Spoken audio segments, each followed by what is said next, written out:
नमस्कार विद्यार्थियों, आप सभी का स्वागत है। हम पढ़ रहे थे गुप्त साम्राज्य और गुप्त साम्राज्य में आज हम पढ़ेंगे गुप्त वंश की सांस्कृतिक उपलब्धियां और गुप्तकालीन समाज।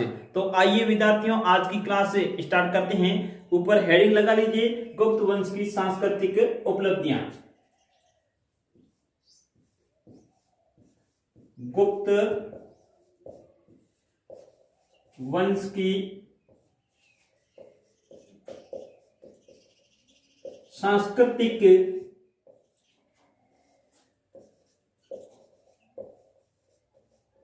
उपलब्धियां। गुप्त वंश की सांस्कृतिक उपलब्धियां। अब विद्यार्थियों यहां ध्यान दीजिए, गुप्त वंश की सांस्कृतिक उपलब्धियों में सबसे पहला पॉइंट आप लिख लीजिए, गुप्त सम्राट वैदिक धर्म को मानने वाले थे। तो पहला पॉइंट लिख लीजिए, गुप्त सम्राट वैदिक धर्म को मानने वाले थे। किस धर्म के? वैदिक धर्म, यानी वैदिक धर्म के ये पुजारी थे। ये विशेष रूप से ध्यान देना, वैदिक धर्म को मानने वाले थे गुप्त सम्राट। ठीक है। अब यानी गुप्त काल के अंदर राजकाज की भाषा क्या थी? राजकाज की भाषा आप लिख लीजिए, राजकाज की भाषा। राजकाज की भाषा दोस्तों संस्कृत थी। कौन सी थी? संस्कृत थी। तो ये भी विशेष रूप से ध्यान देना। अब हम विद्यार्थियों गुप्त काल के अंदर कुछ रचनाकार हुए थे, यानी उन रचनाकारों ने कुछ रचनाएं अर्थात ग्रंथ लिखे थे, उसके बारे में हम जानकारी प्राप्त करेंगे। तो सबसे पहला नाम आता है कालिदास का, यानी कालिदास के नाम से आप सभी वाकिफ हैं। कालिदास ने 4 तो काव्य लिखे और 3 नाटक लिखे थे। अब ध्यान दीजिए, 4 काव्यों के अंदर 2 तो खंड काव्य हैं और 2 महाकाव्य हैं। ठीक है। तो अब खंड काव्य कौन कौन से हैं, तो इसके बारे में यहां मैं आपको लिख लेता हूं। एक तो है ऋतुसार। कौन सा है? ऋतुसार। और दूसरा है मेघदूत। ये क्या है? खंड काव्य हैं। तो यहां कोष्टक में लिख लीजिए खंड काव्य। ठीक है। ऋतुसार और मेघदूत 2 तो खंड काव्य हैं और 2 हैं महाकाव्य। अब महाकाव्य कौन कौन से हैं? तो एक तो ध्यान दीजिए कुमार संभव। कौन सा है? कुमार संभव। और दूसरा है रघुवंश। ठीक है। तो ये क्या है? महाकाव्य हैं।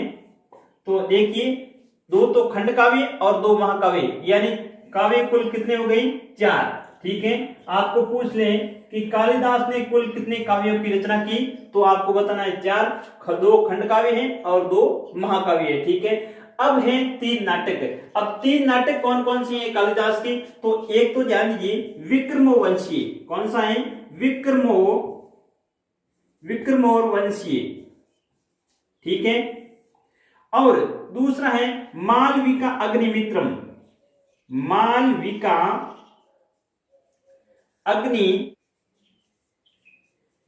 ठीक है। मालविका अग्निमित्रम। और तीसरा है अभिज्ञान शाकुंतलम। कौन सा है? अभिज्ञानम शाकुंतलम।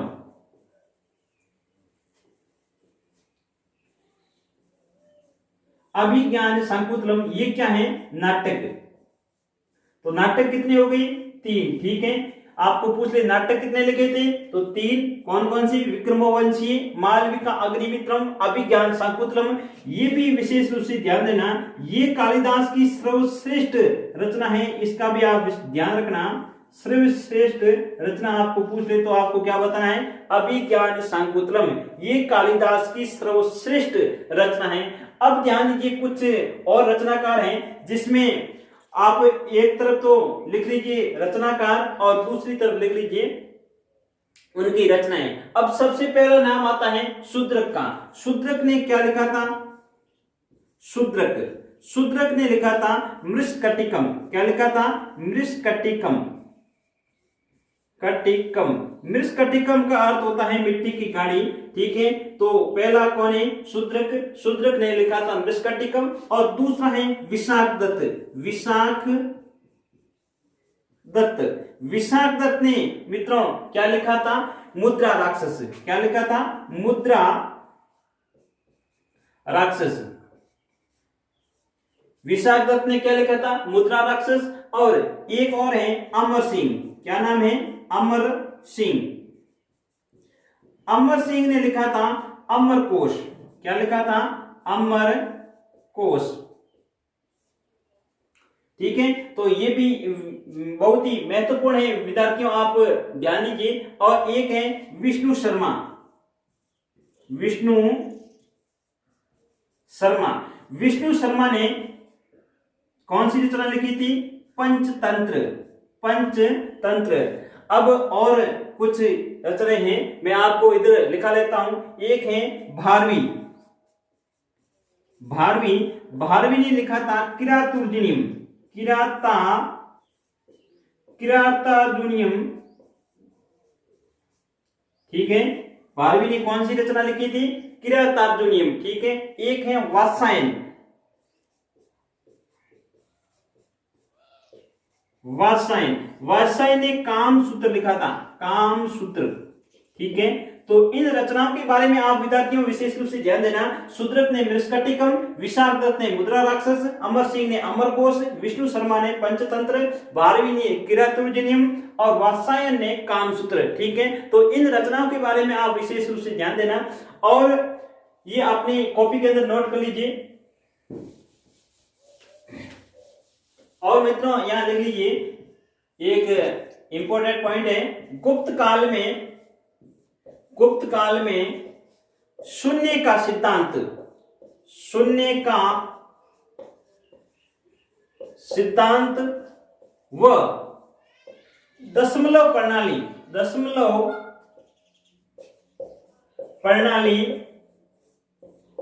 का विकास हुआ था। ये भी आप विद्यार्थियों विशेष ध्यान देना, शून्य का सिद्धांत और दशमलव प्रणाली। अब ये और मैं आपको कुछ यहाँ जानकारी देना चाहूंगा। 3 विद्वान हैं जिसमें सबसे पहला नाम आता है आर्यभट्ट। क्या नाम है? आर्यभट्ट। और दूसरा है वराहमिहिर और तीसरा है ब्रह्मगुप्त। ये ध्यान दीजिए विद्यार्थियों, गणित व ज्योतिर्विज्ञान के अंदर पारंगत थे। गणित तथा ज्योतिर्विज्ञान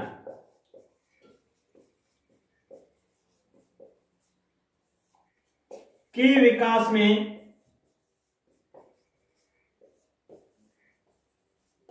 बहुत बड़ा योगदान दिया था, ठीक है। गणित तथा ज्योतिर्विज्ञान के विकास में बहुत बड़ा योगदान दिया था किसने?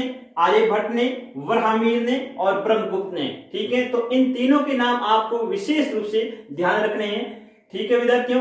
तो अब हम पढ़ेंगे गुप्तकालीन समाज। तो अब ऊपर हेडिंग लगा लीजिए, गुप्तकालीन समाज। ऊपर हेडिंग लगा लेते हैं,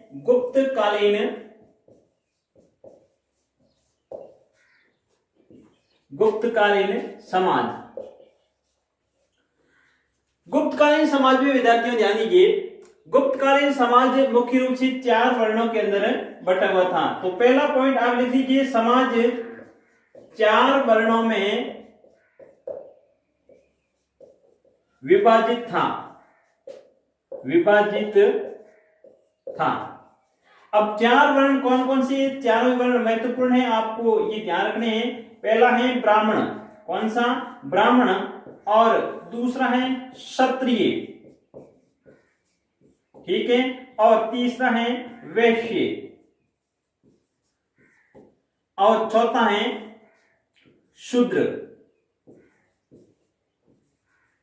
शूद्र, ठीक है। अब विद्यार्थियों यहाँ ध्यान दीजिए, ब्राह्मण का क्या काम होता था, क्षत्रिय का काम क्या होता था, वैश्य का क्या काम होता था और शूद्र का, अलग अलग कामों के बारे में आपको विशेष रूप से जानकारी होनी चाहिए। तो सबसे पहले आप विद्यार्थियों ध्यान दीजिए, ब्राह्मणों का स्थान क्या था, सर्वोच्च स्थान था, ठीक है। तो आप यहाँ लिख लीजिए सर्वोच्च स्थान था।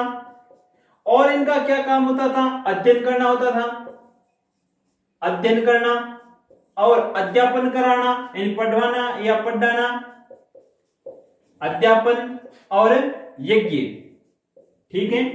अब ध्यान दीजिए, क्षत्रियों का काम क्या होता था, राष्ट्र की रक्षा करना, क्या होता था, राष्ट्र की रक्षा करना। और वैश्यों का काम होता था व्यापार करना तथा वाणिज्य, व्यापार तथा वाणिज्य इनका काम होता था।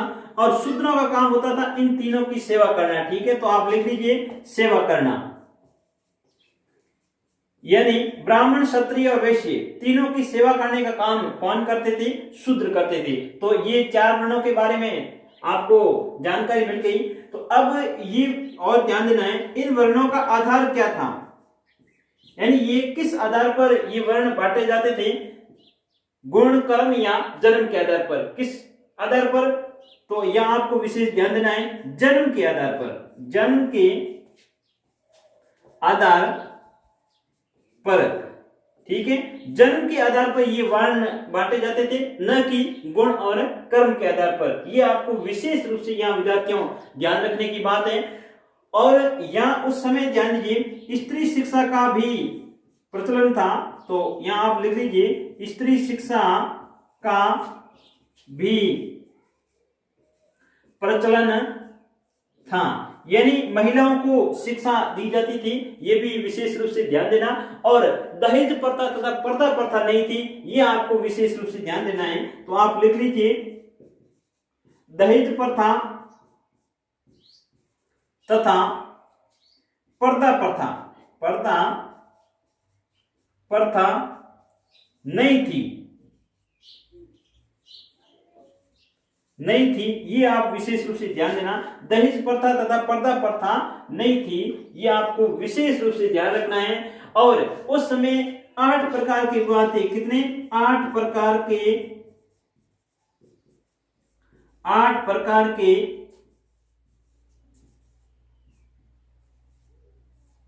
विवाहों का उल्लेख मिलता है, 8 प्रकार के विवाहों का उल्लेख मिलता है, ये भी विशेष ध्यान देना। और अगला पॉइंट आप लिख लीजिए स्वयंवर, स्वयंवर प्रथा भी विद्यमान थी, ठीक है। स्वयंवर प्रथा भी विद्यमान थी, ये भी आपको विशेष रूप से विद्यार्थियों ध्यान रखना है। और एक जाति थी उस समय कायस्थ, तो आप यहां लिख लीजिए कायस्थ, ये इंपॉर्टेंट है विद्यार्थियों, कई बार परीक्षाओं के अंदर ये प्रश्न पूछा गया है। कायस्थ जाति सबसे पहले कब आई थी, तो आपको लिखना है गुप्त काल के अंदर, ये विद्यार्थियों विशेष ध्यान देना। कायस्थ जाति का उल्लेख भी हमें मिलता है। और अगला पॉइंट लिख लीजिए आप, गुप्तकालीन साहित्य के अंदर नारी का आदर्श चित्रण किया गया है, यहां आप लिख लीजिए गुप्तकालीन